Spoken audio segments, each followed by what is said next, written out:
Lorraine. Donc voilà, je vais prendre quelques petits moments pour te présenter tout d'abord et puis expliquer un petit peu ce qui nous amène ensemble aujourd'hui à travers les écrans. Donc, ton nom c'est Céline Douillet. On s'est connus il y a, alors oui, comme avec d'autres collègues, il y a une vingtaine d'années Oui, ça fait peur, oui. au laboratoire à la fac de psycho à l'université à Louvain-la-Neuve.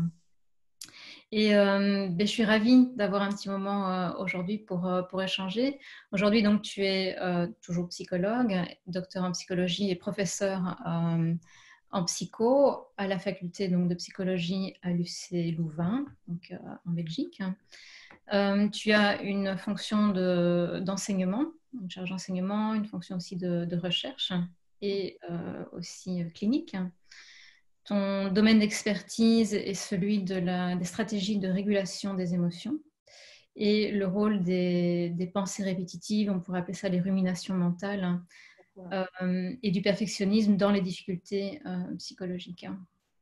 Alors, je dis, tiens, ça pourrait être intéressant qu'on prenne un petit moment pour échanger aujourd'hui dans le contexte inédit dans lequel nous nous trouvons, parce qu'au fond, on entend et puis on peut le sentir nous-mêmes que cette situation peut donner lieu à toute une série de ressentis différents qui peuvent changer au cours de la journée, au cours des jours, au cours des semaines, et qui peuvent aussi varier selon les personnes, selon les conditions dans lesquelles nous nous trouvons. Pour certaines personnes, cette situation peut être une opportunité pour ralentir et puis avoir un sentiment de plus de tranquillité, d'espace. Pour d'autres, ça peut être beaucoup plus de tension, de pression. Je pense notamment aux personnes qui sont dans des situations de télétravail, qui ont aussi une famille dont elles doivent s'occuper. Et puis, au fond, on est dans une période qui est, je pense, particulièrement marquée par l'incertitude. L'incertitude quant à notre santé, celle des proches, l'incertitude quant à l'évolution de cette situation, l'incertitude quant à la durée du confinement, l'évolution économique, sociétale. Donc ça fait beaucoup de choses et ça peut créer des situations qui peuvent être un peu ou extrêmement anxiogènes pour nombre d'entre nous. Donc au fond, ouais, peut-être que tu pourrais expliquer ce que c'est d'abord l'anxiété, comment ça se manifeste, et peut-être ton regard sur ce type de ressenti dans la situation dans laquelle nous nous trouvons aujourd'hui. Mais tu le soulignes très bien, on est dans une situation d'incertitude. Typiquement, on est dans une situation tout à fait nouvelle, inédite. On n'a pas nécessairement d'emblée les ficelles pour la gérer. Et donc, des situations nouvelles qui ne sont pas familières, dans lesquelles il y a de l'incertitude, sont vraiment des situations propices à générer de l'anxiété. Alors, de l'anxiété qui peut se manifester chez les individus de manière très différente. Pour certaines personnes, ça va être la présence de nombreuses inquiétude, donc le fait d'être tout le temps dans sa tête, en train de se demander comment les choses vont se passer la semaine prochaine, mais dans un mois, parfois sur des périodes plus longues pour soi, mais aussi pour les autres. Donc ça peut se manifester dans ces pensées récurrentes qui sont stressantes et dont il est difficile de se désengager. Beaucoup de personnes rapportent le fait qu'elles ont des difficultés à se concentrer, justement parce que ces pensées sont omniprésentes. Pour certaines personnes, ça va se manifester vraiment dans le corps. On se sent pris dans un étau, on se sent oppressé, on sent les tensions qui s'accumulent. Donc oui, il peut y avoir différentes manifestations de cette anxiété, mais c'est important de reconnaître que on est dans une situation qui potentiellement comporte un aspect de menace. Menace pour notre intégrité physique, mais aussi menace pour notre intégrité financière. On peut aussi penser aux étudiants qui sont eux aussi dans des périodes d'incertitude parce qu'ils ne savent pas comment leur année va se poursuivre. Donc oui, ça peut se manifester différemment et je pense que c'est important de reconnaître que c'est tout à fait normal. L'anxiété a une fonction.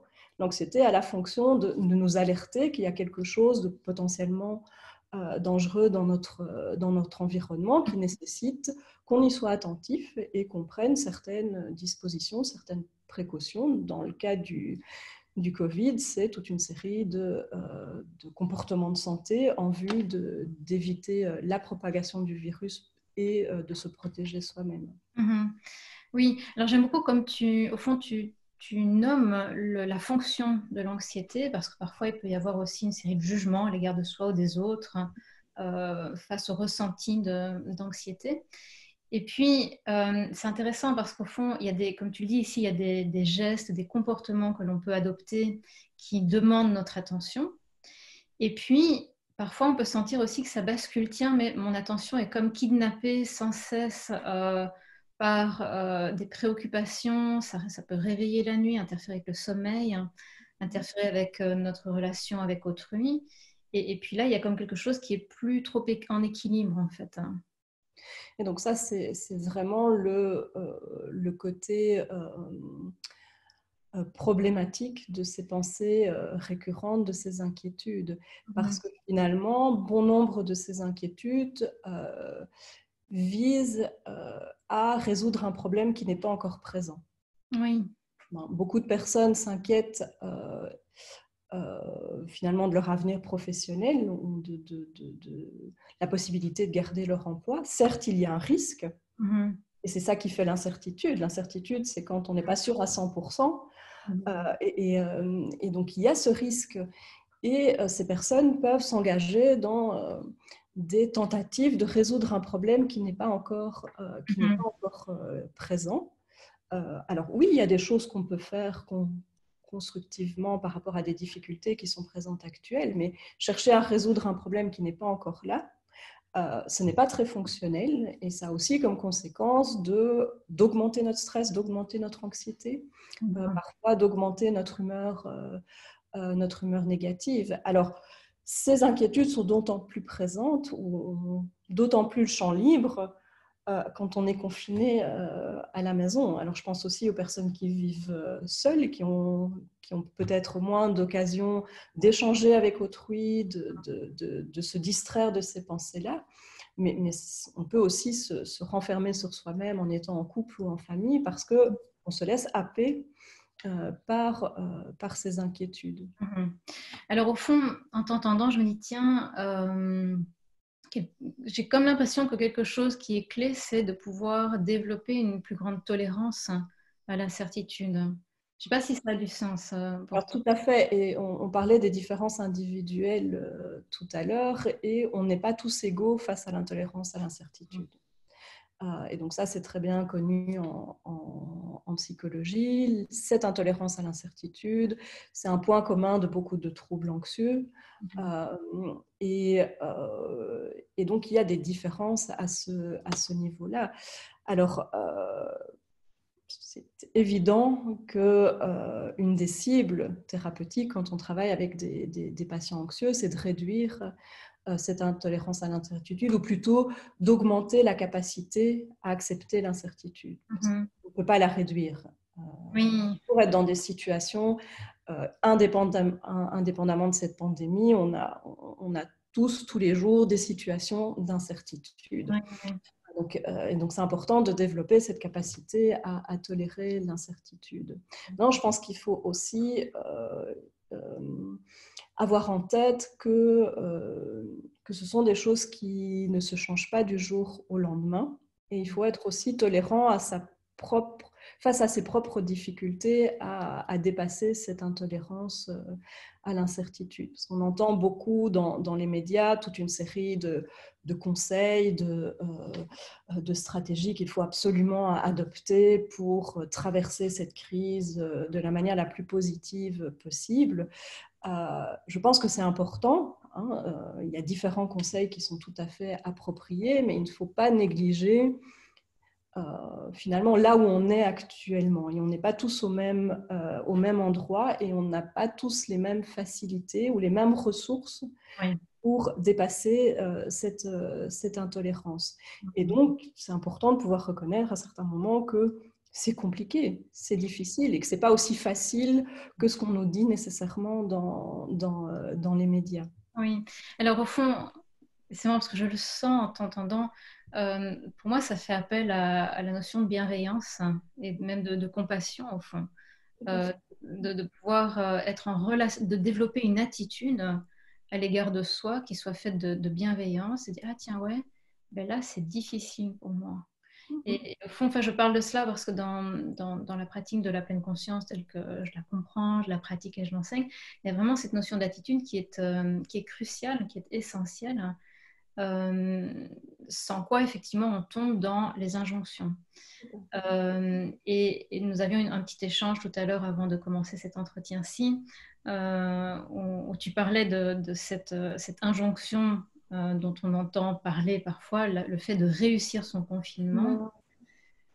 Rien qu'en le disant, je me dis, oh mon Dieu, c'est horrible. Mais en même temps, ça circule un peu, je trouve. Bah, tiens, on a une période là inédite, il faut que j'en profite, ou il faut que je fasse quelque chose, il faut que je termine mon jardin, ou il faut que je range mes armoires, ou que sais-je. Je pense qu'il y a vraiment... alors, il y a différents types d'injonctions. Il y a des injonctions par rapport à finalement continuer à rentabiliser son temps, continuer à rentabiliser sa vie d'une certaine manière. Oui. On est dans une société avec beaucoup de demandes, notamment de demandes professionnelles, mais aussi parentales, etc. Et là, tout d'un coup, on se retrouve avec du temps, ce qui n'est pas tout à fait exact, parce que ce n'est pas parce qu'on est à la maison que finalement on ne travaille pas. La plupart d'entre nous qui ont la possibilité de faire du télétravail travaillent en fait à la maison, parfois même plus que ce qu'ils ne font habituellement, parce qu'il y a tout un bouleversement des nouvelles manières de fonctionner auxquelles il faut s'habituer. Donc cette idée qu'on a beaucoup de temps, enfin, je pense que ça vaut la peine de se poser et de réanalyser les choses. Ouais. On risque de se mettre des exigences excessives. Voilà, si on travaille 7h30 par jour, on ne va pas pouvoir consacrer 12 heures au travail quotidien. Oui, oui, oui. Il y a un peu cette illusion de retrouver du temps. Donc ça, c'est un des pièges, effectivement. Et plusieurs collègues, psychologues ou sociologues sont exprimés par rapport à ça dans les médias récemment, et je trouve à juste titre.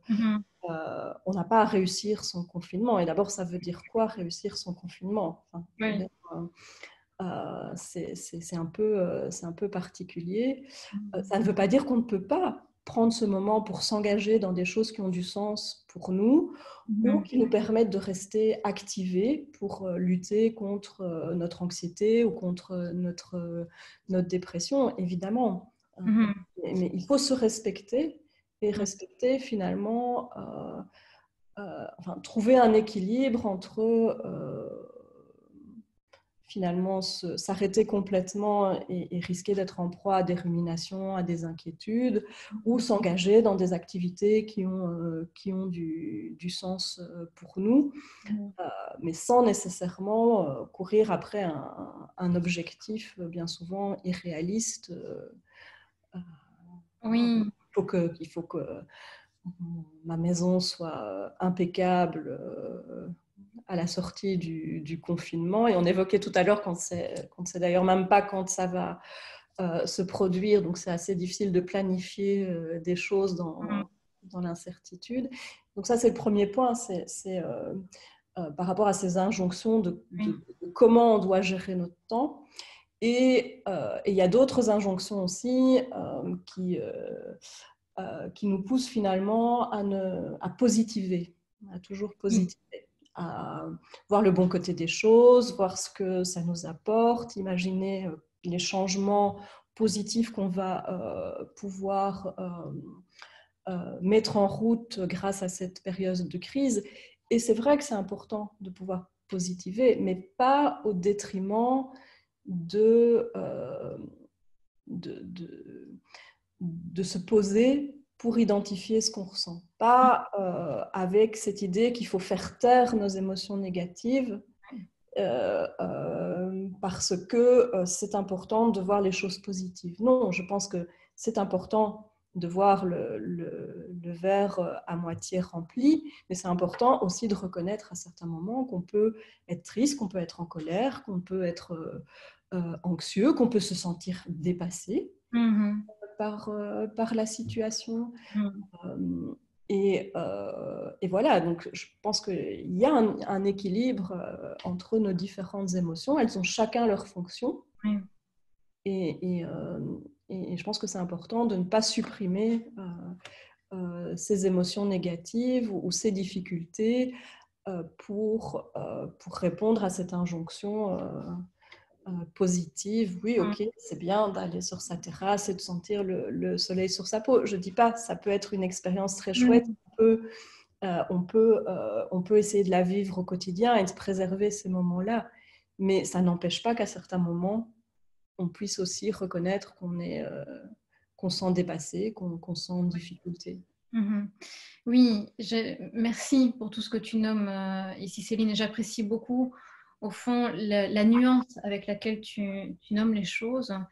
Et de nouveau, j'entends dans ce que tu dis, c'est comme ça que moi je l'appelle, la notion d'attitude, de pouvoir avoir une attitude d'écoute, de respect, tu disais, j'aurais envie de dire même d'honnêteté à l'égard de soi, et de ne pas s'abandonner face aux injonctions ou ce que l'on entend, que l'on transforme mine de rien comme injonction.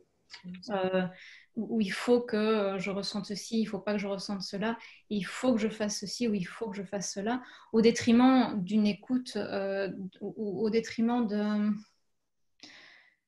je dirais, d'une sagesse que l'on a en nous qui est, bah, tiens, peut-être que je sais, si je fais attention, si j'écoute attentivement, je peux découvrir ce qui, moi, me nourrit, ce qui, moi, me fait du bien.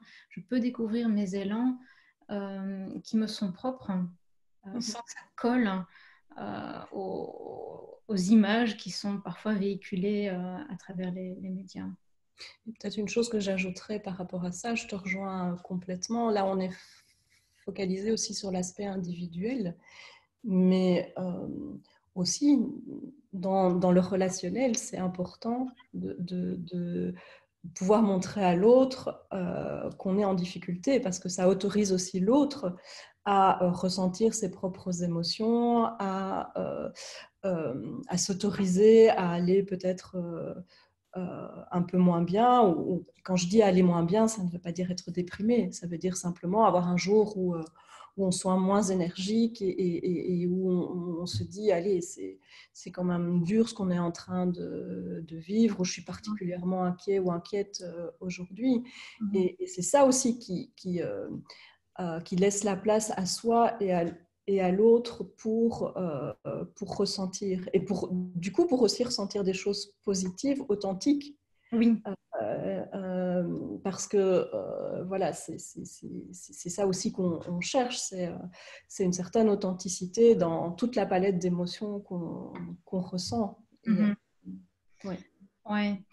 Merci beaucoup Céline. Et j'aurais envie de garder... Oui, tu veux dire quelque chose? Oui, je voulais te dire merci à toi aussi. Voilà. Avec plaisir. Et j'aurais envie de garder cela comme entre guillemets mot de la fin, cette notion d'authenticité, de pouvoir être, j'irais avoir le courage d'être authentique avec nous-mêmes, avec nos émotions, d'avoir une attitude de respect à l'égard de nos émotions, et aussi de découvrir comment est-ce que l'on peut cultiver un certain équilibre. Ça veut dire ne pas être embarqué par nos émotions, embarqué par les histoires, les ruminations mentales, embarqué par les injonctions, ni nier nos émotions. Donc de pouvoir au fond cultiver une écoute et un certain équilibre à l'égard de nous-mêmes, à l'égard des autres. Et au fond, je pense que ça peut aussi être contagieux. Si on est authentique avec nous-mêmes, on autorise, en s'autorisant nous-mêmes, on autorise aussi autrui à être authentique avec lui-même ou avec elle-même.